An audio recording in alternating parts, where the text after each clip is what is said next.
Before you put medical bills on a credit card, listen to this. So we're getting lots of promos and advertising and just automatic push from medical providers, meaning any organization or any provider of medical services. You think maybe this is something that happens just with hospitals or large medical facilities, care facilities, but they can be, you know, physical therapy practices. It can be anything. We're getting pushed and encouraged to put our medical care on credit cards. And just to cut to the chase, you know where I'm going with this, and I've talked about this in the past and mentioned this in the past, that, by the way, this is really, really, really bad news. It's just something you just don't want to do. It's really tempting to rush to get rid of our medical bills by thinking, okay, we're going to transfer what we owe to hospitals and providers to credit cards. And when I say credit cards, I'm talking about special medical credit cards and the classic bank cards, bank credit cards we think of. And we do this because we think, okay, I can't pay this off at the end of the month. There's no way I'm going to have to spread the payments out. And we think, okay, we can more easily pay off the bill this way over time. So when we put bills from medical services and medical care on a credit card, this causes two problems. Number one, high interest credit card rates grow the debt out of control really quickly. It can happen really quickly, which will make it harder to pay off. So when interest rates are rising, like now in the current economic environment, what is maybe a low interest rate, let's say 3%, or you maybe have a promo for 0% over or for a specific period of time, great. But if you have a card that is at a quote unquote regular non-promo credit or interest rate, that may be as much for a typical card. That could be 12, 18, 20% or more. So the other thing is, if it's a credit card, the interest rates are not capped, meaning it's not like a fixed rate mortgage. With a fixed rate mortgage, your payment, you know what your payment's going to be for the next 15, 20, 30 years. With a credit card, the interest rate goes up depending on what the U.S. economic, basically the federal government rates are with the federal government bank and that kind of thing. So when you hear that the feds are raising the rates, that means they're raising the interest rates. That means they're raising, or what will get raised eventually is the bank credit cards will increase their rates that they charge you to borrow money. And that's how high interest credit rates grow the debt out of control really quickly, and you can get in trouble really fast. A lot of people say, well, I'm just going to do the rollover with the promos. I get lots of promos for 0% interest for 1 year or 2 year. Yeah, you have to keep playing that game as long as you feel that you can play that game and rotate cards, put the medical bills on a card and then just transfer it to a new card that gives you a new promo rate. Okay, but this is a problem with that. This is the second problem. When you put medical bills on credit, you lose the special FICO credit score legal protection you're given for medical debt. So this has just been out for the past year or two. Federal laws now block credit bureaus from putting medical debt on your credit report unless it's been past due for 12 months. So that will give you time. If you're disputing the bill, it gives you time to file your appeal. If you're appealing an insurance denial, it'll give you time to say, hey, you know what? This is not an accurate bill. It gives you time to dispute the bill. The second federal law that's gone into place is medical debt now has to be removed from your credit report as soon as it's paid, instead of 7 years as required for regular consumer debt. Non-medical debt is, even if you pay it off right away, it doesn't come off for 7 years. That makes a big impact on your credit score, on your FICO score. What is gone into place this year is, as of 2023, at the time that we're recording this, medical bills under $500 are not to be reported to credit agencies. So credit bureaus can no longer take a report of a late payment or non-payment for medical bills under $500. So you've got 3 reasons, big reasons why you don't want to put your medical bills on any kind of credit: loan, credit card, medical credit card, none of it. It's just credit cards credit for medical bills are not your friend. Now, most importantly, once you pay off a medical bill with a credit advance, a card, or a loan, the billing provider has zero incentive, absolutely no incentive to negotiate with you for a lower bill or a more financially comfortable payment plan. So that's what you just don't want to do it. Just don't do it. I keep getting questions about medical credit cards. Don't believe the hype. Medical credit cards are not your friend. So many hospitals and other providers are increasingly encouraging us to use their special credit cards for their practice or their hospital system, or there are special medical credit cards that are getting promoted in the media and social media to use to pay for their charges and fees. The hospitals are saying, hey, put it on our credit card system. We have a partnership with such and such credit agency. We have our own special credit card. That's still a problem for 3 big reasons. So, reason number 1, why you do not want to put your medical care bill on medical credit cards. Number 1, if we put these bills on a medical credit card, we are skipping the first 2 of the 3 steps of the only right way to pay a medical bill. So what are the 3 steps? Step 1, call the provider's billing department or patient accounts department and ask for something with CPT codes.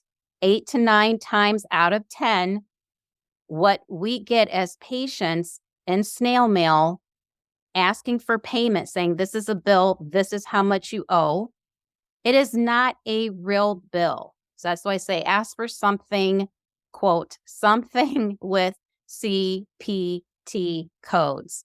And I'm going to borrow something the radio host said, what CPT stands for. He says CPT should stand for can't pay this. So you're going to call the provider's billing department to ask for a statement or something with CPT codes. And CPT codes are to medical services what barcodes are to products in a store. Every medical service in the United States that you can get, any test, any procedure, ER visit, office visit, any operation, anything that you get that has to do with medical care, dental care, transportation for medical care, by a medical providing transport service, all of it, they each have their own unique CPT code. Otherwise, how do you know what you're paying for? Right? You don't have anything to compare it to. If it's just something that the hospital system describes, a service code, a really popular one, when you get a quote unquote bill, is to call it services or service codes instead of CPT codes or something with CPT at the top. They'll call it service codes. And it's just their own internal description of the care that they gave you. The problem is they're just making it up. It's internal to them. You're not comparing apples to apples and oranges to oranges. You have no idea what you're getting. There's no standardization of what's included in a service. It could be in their service for, let's say, they call it a service for their OR services. Well, that could include everything: blood draws, radiology. It could include the facility fee and the OR fee. You don't know. It's all bundled in when they say service codes instead of CPT code. So that's why it's really, really important. I say this repeatedly. Please, we can just knock out a lot of the foolishness and just craziness that that unfortunately many U.S. medical service providers try to trick us with. If we just ask for something with CPT codes, and I talk about this also, if you get pushback when you ask for, when you call the provider's billing department and ask for something with CPT codes. Some people say, well, I call and I ask for an itemized bill. Well, yeah, they'll send it to you. They'll say, yeah, we'll send you a detailed bill. And there's no CPT code to be found anywhere. None to the first. It's none anywhere. You can call it whatever you want, but if it's not something that has CPT codes for each medical service that you receive, that they provided for you, then it's not a real bill.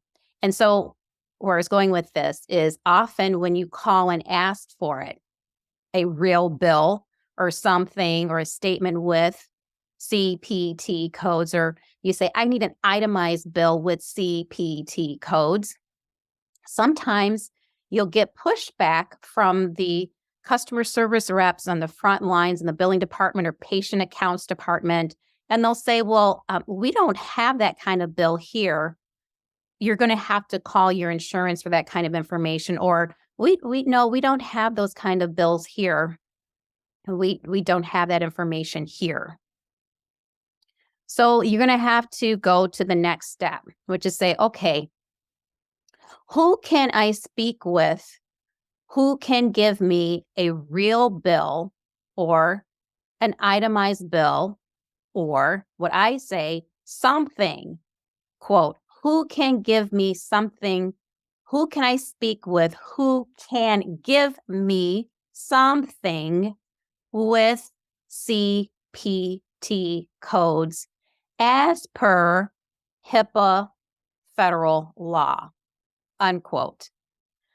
So the reason why, unfortunately, we have to quote the HIPAA Federal Law that was implemented in the middle to late 90s is that it states that under pain of a lot of financial penalty for providers who don't comply, the law says that every piece of paper, every document, anything related to medical services that you were provided, that provider has to give it to you.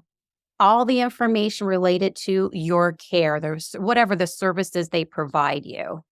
So that includes, of course, all of your medical records. And it includes anything to do with the care that you receive, those medical records, like the financial services or the financial invoices or financial charges and fees. That's all yours too. By law, that is yours, period. So they can't say, well, you have to talk to your insurance company about that, or we don't have that here. Oh, yeah, they have it. They have it.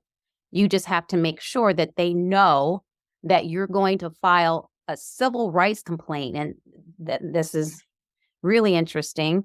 A lot of folks don't know that when HIPAA law is violated, and people think that P stands for privacy, that's actually a side piece of the law. The law was really implemented to make sure that people know that they can take their care and information about their care with them wherever they go, meaning from provider to provider, from insurance company to insurance company, if you have insurance. So that's why the law was created. The law is the Health Information Portability and Accessibility Act. So the P stands for portability, not privacy. Privacy is the big thing that we all know HIPAA for, and that's great. But what's really important that we all need to know is our civil rights. This is a civil right law. And if a provider violates that by making excuses for why they cannot give you the information related to your care, the services that you were provided, there are penalties, huge financial penalties that providers don't want to hear from a federal government about if they violate that federal civil rights law. And there is an Office of Civil Rights complaint online access, I should say. There's a URL address to file a complaint, and I will actually put that address in the show notes. So we're still at step one of the only right way to pay a medical bill. Sometimes when you call and ask for a bill with CPT codes, when you ask for something with CPT codes, sometimes unfortunately you're going to get pushback and you're not going to fall for it. So step two. Oh, by the way, let's talk about step one, if you have insurance. So half of us approximately in the United States have insurance of some sort, and approximately half of us, a little less than half, I believe the last statistics, don't have any insurance. So with step one, I talk about this just globally, the 3 steps, whether you have insurance or not. Now, there's something else you have to do in step one if you have insurance. So when you call the provider's billing department and ask for something with CPT codes, if you got your statement in the mail and they're asking you to pay and there's no CPT codes on it, when you call back, which happens 8 to 9 times out of 10, when you call for that statement and you have insurance, after you call the provider and their billing department to get a real bill with CPT codes, while you are waiting for that, you hang up from that phone call. You know you're going to get it in snail mail, the statement that they say that they're sending you that has CPT codes on it. They say, okay, this is the address we're going to send it to. Great. Once you hang up, if you have insurance, get your insurance card and call the number on the back of the insurance card. When you call that number in the back of your insurance card, ask the front desk staff, the customer service rep who answers the phone, who answers the line, and say, hey, I received medical services on such and such a date. Have you received, and you can also say which provider gave the services provided, which medical facility, which hospital. You're going to say, I received care on such and such a date, and ask if they received a claim, which is a fancy name for bill, from the provider. A claim is a bill from the provider to the insurance company that represents you, that covers you, for which you're a member. If insurance representative says, yes, we do have a claim for that, then for that particular date of service for those services, then ask them, okay, great. Can you tell me what was paid by the insurance company? And for that explanation to be sent to you while you're waiting for the real bill with CPT codes. So the explanation actually is a document called an EOB, explanation of benefits. And what that is an explanation for what your insurance company paid on the claim, on the bill invoice that was sent to them, and not paid. Now, sometimes they'll send you to a website, which is usual. Now they have all your EOBs up on a website, on the insurance company's website, and they'll direct you to that. And or you can ask for it to be printed out, to be sent to you. Say you want a snail mail copy. It's up to you. If you're comfortable with just reading it online, okay, fine, however you want. But you have the right to have it both ways, at minimum by snail mail. So the other thing is, I don't want you to feel kind of, how should I say, I don't want you to feel shy or embarrassed to ask for an explanation of the explanation of benefits. The terms are unique to each insurance company's often, and like in an explanation of benefits, they'll have codes, usually codes for explaining why they didn't pay for something. And it may be understandable to those of us that are in the that provide medical services, or those of us that have worked in the medical insurance industry in the United States. But for most of us who have not, that we're not going to know what those little codes mean. They're internal company codes. We're not going to know what that means. So please, please, please don't be afraid to call and ask and say, well, okay, I got the explanation of benefits, or I see this I've got you on the phone here. While I have you on the phone, I'm looking at my screen. I went to your site and signed in and saw the EOB, the explanation of benefits for the services I was provided by the provider, and the bill that they sent you, the claim that they sent you. I just don't understand it. Please don't be too shy or embarrassed to ask. They say the only dumb question is the question you have in your mind that you don't ask. And in my experience, when I call my insurance company or insurance companies for my loved ones, or if I'm looking at a case, I don't tell them that I am the author of what your doctor wants you to know to crush medical debt. I play that, I'm just like the average American or person living in this country who had to interact with the medical care system. And I found 100% of the time that if you want to keep them on the phone while you try to figure out the EOB online, when they direct you to, if you go to this site, put in this and this. And while you have them just keep them on the phone. I keep them on the phone, and they're not trying to rush to get you off the phone. I find that they're really, really helpful 100% of the time. So please don't be afraid to ask. If you have insurance and you want to find out what has been charged to the insurance company, what's been billed to the insurance company, meaning the claim that's been sent for your care, the medical services you received, please don't be afraid to ask. So that's part of step one if you have insurance.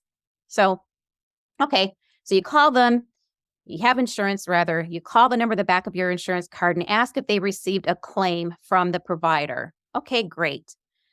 You're going to ask for the EOB to be sent to you or reviewed with you while you're waiting for the real bill with CPT codes.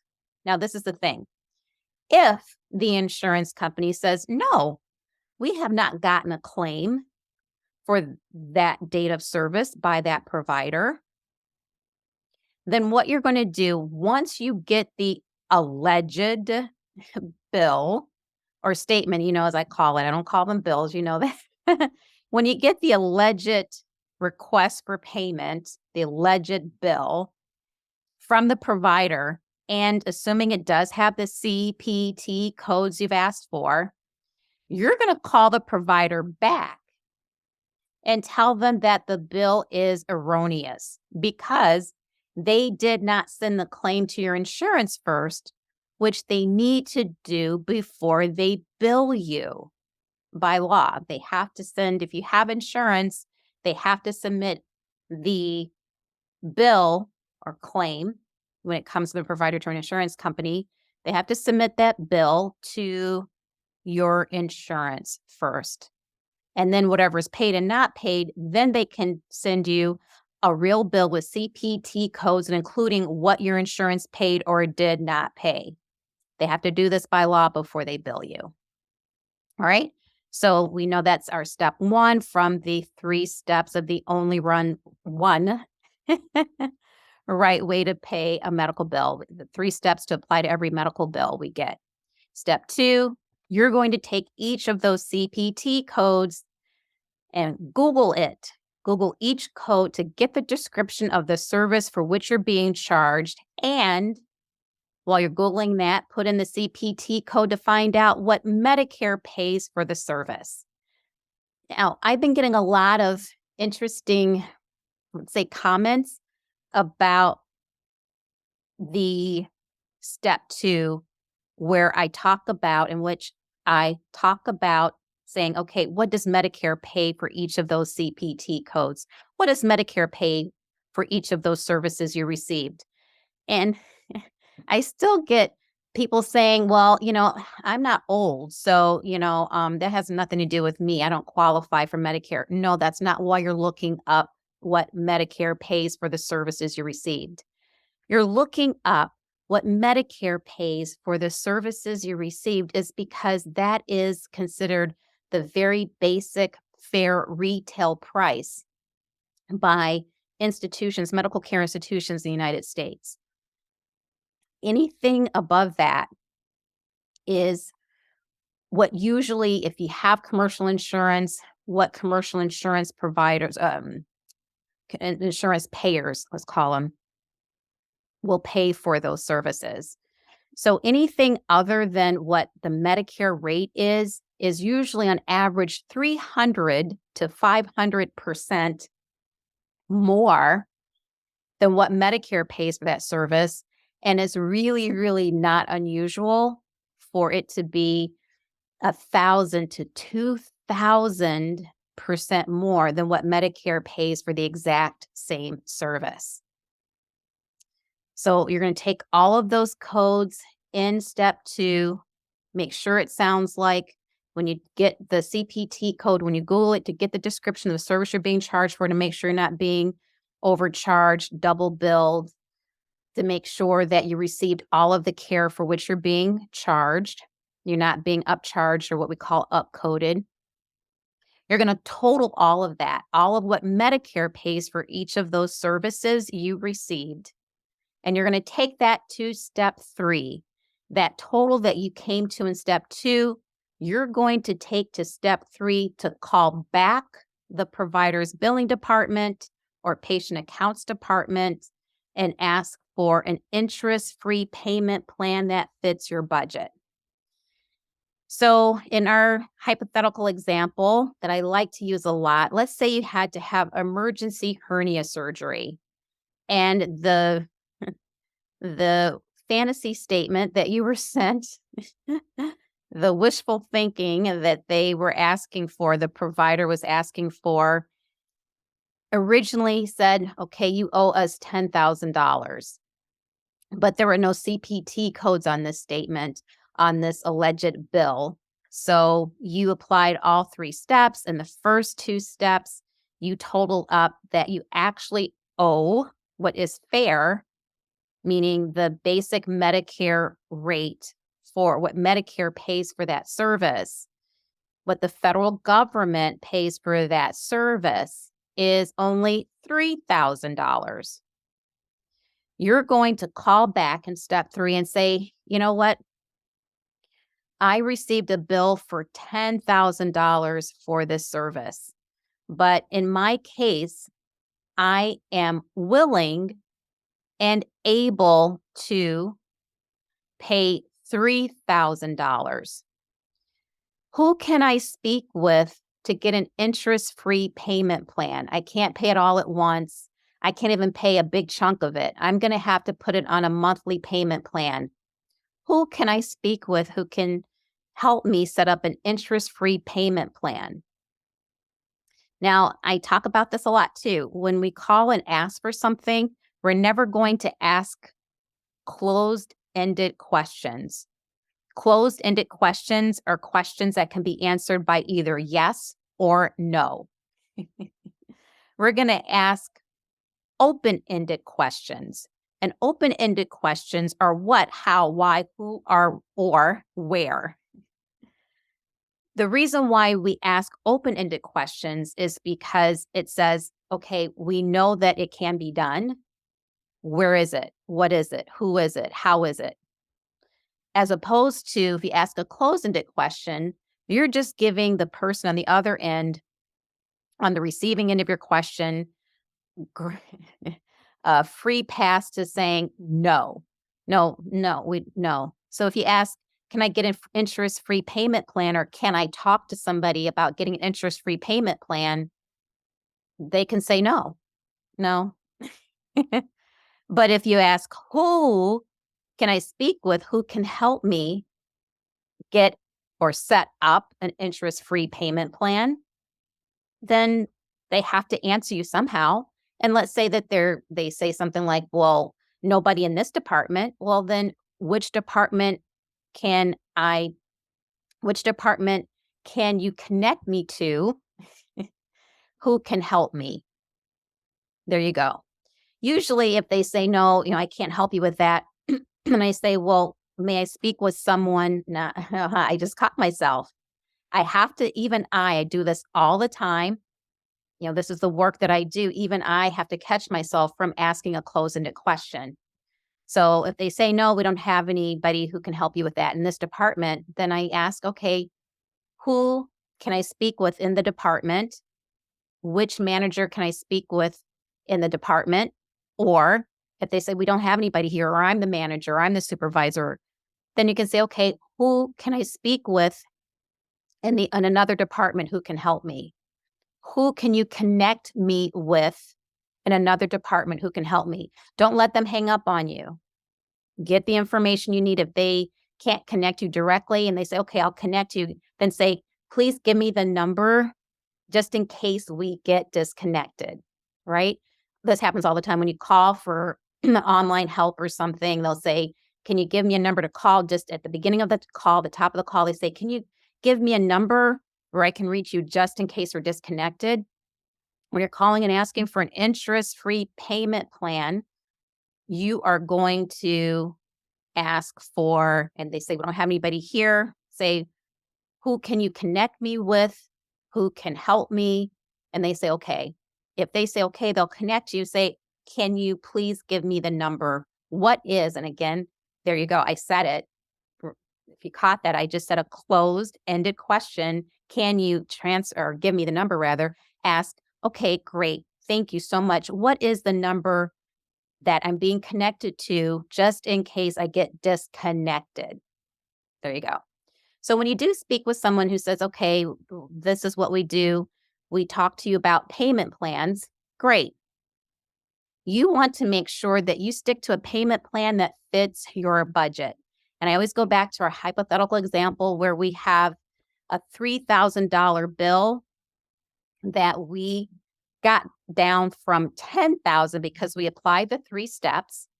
And you know what? This was an emergency. We're in the middle of stuff. Money is really, really tight. You can't get blood from a stone, right? And no matter which way you turn it, you're like, I cannot come with any more than $50 a month towards this emergency medical bill.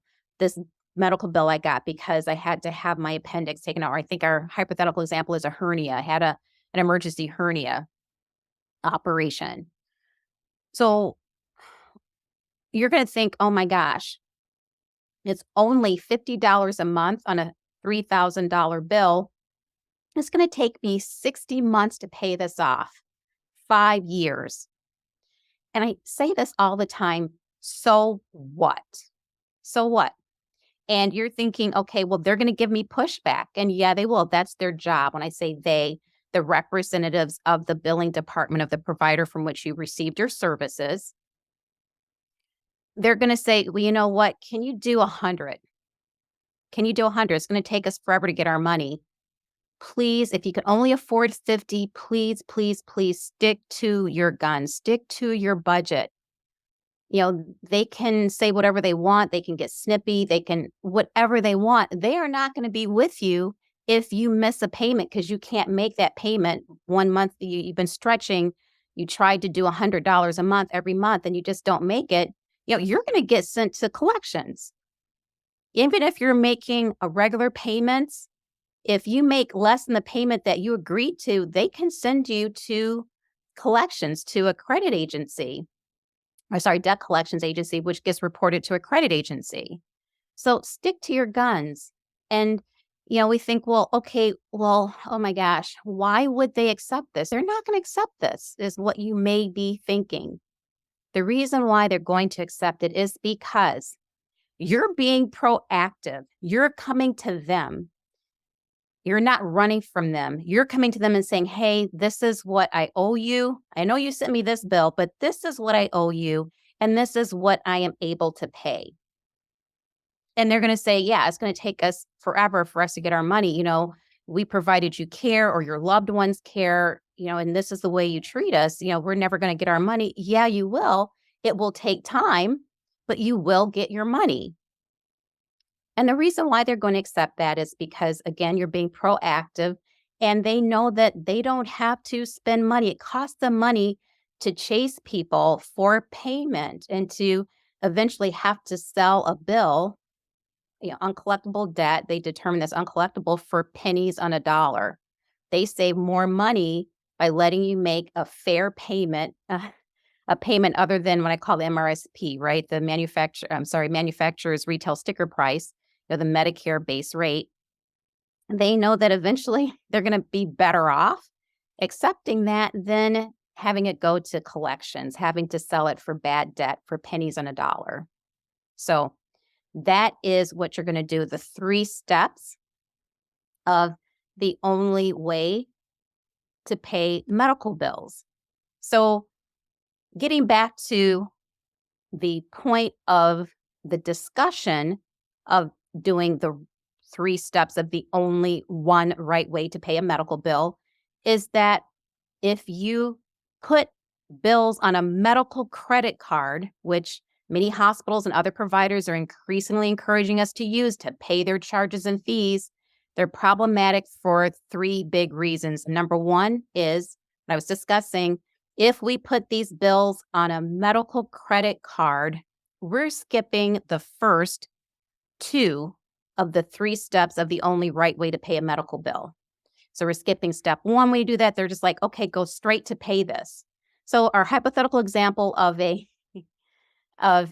emergency hernia surgery that they're charging $10,000 for, they're saying, okay, here, put it on a medical credit card. No problem. You have 0 interest for 2 years. $10,000 for 0 interest. And if you'd apply the first 1 or 2 steps, or I should say step 1 and 2, the first 2 steps, if you'd applied them, you would get the bill down to $3,000. Wow. Wow. $7,000 more than what you actually owe. If you go straight to put the bills on a medical credit card, they give you the invoice. They say, here, you can't possibly pay $10,000 all at once. Here, put it on our 0 interest credit card and our medical services credit card. That's encouraging you to skip the first 2 steps. So you're paying full MSRP, full manufacturer retail sticker price, MRSP rather, manufacturer retail sticker price. So that's huge. That's the first problem when we're putting our medical bills on credit cards, even if they're medical credit cards, meaning They say, okay, no interest for 2. And I think I saw one for 3 years is 0 interest. Don't do it. They're just encouraging you to skip the steps of the only right way to pay a medical bill, which will cost you thousands. It can cost you thousands and thousands. Reason number 2 why you do not want to put your medical services, the bill you receive from medical services on credit cards or even medical credit cards is because even though special medical credit cards usually have an interest-free period of time. It's usually, I don't see anything for more than 2 years. Actually, as I mentioned, I did see one that came out in 2022, that was launched in 2022, that is for 3 years.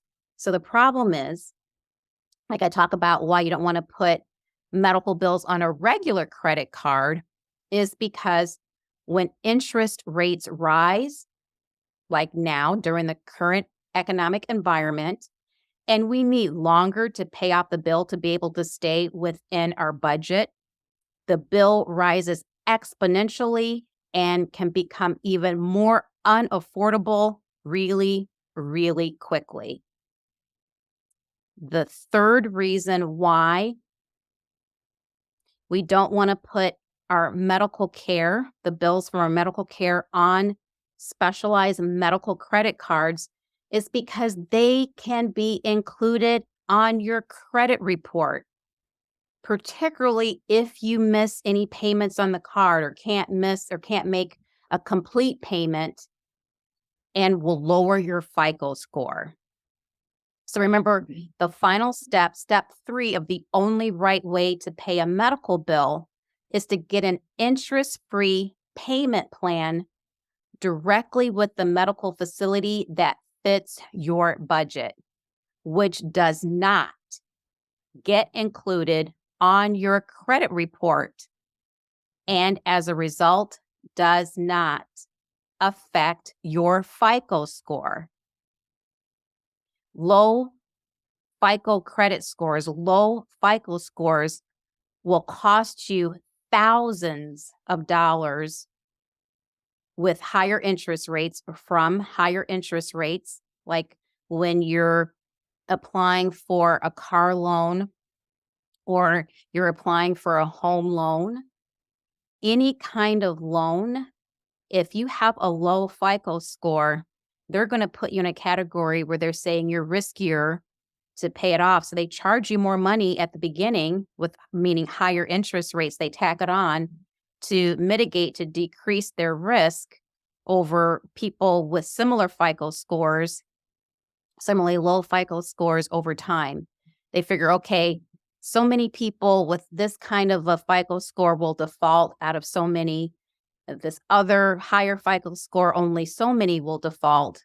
And so this is a risk issue for these companies, these banks and financing companies.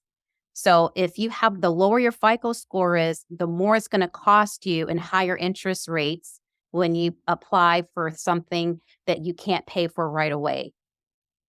Thousands of dollars, no exaggeration.